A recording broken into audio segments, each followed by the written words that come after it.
आनसलिक ब्रह्म धोरोम प्रसार संसदआ गुरुदेव कालीचरण ब्रह्मनि निर्बाण तिथि फालिदों। दिनै 8 मे गुरुदेव कालीचरण ब्रह्मनि निर्बाण तिथि सान।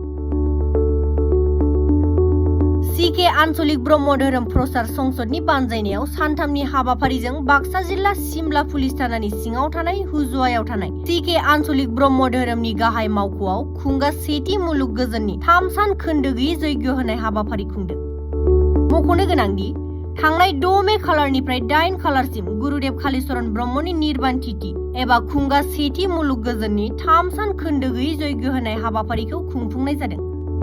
बे हाबाफारियावनो गाहाय आलासि महरै बाहागो लाफैयो गुरुदेव कालीचरण ब्रह्म ट्रास्टनि आफादगिरि गसाइगाव बिएड कलेजनि गोरायुं डक्टर अजित बर' बिथाङा आरो गाहाय बुंथिगिरि आलासि महरै बाहागो लाफैयो दुलाराय ब्रह्म धोरोम आफादनि गाहाय नेहाथारि जगत ब्रह्म बिथाङा।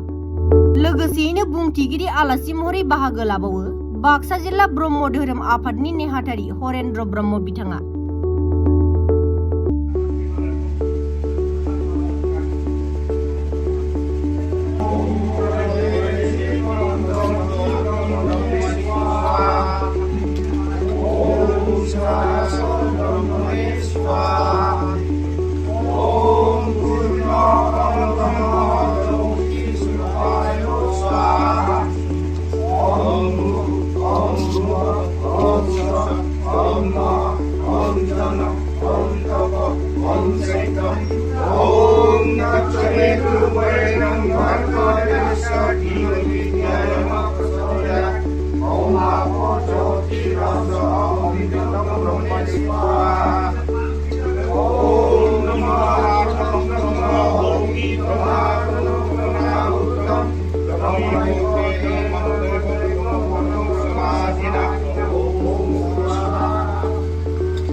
Om Purna Param Brahma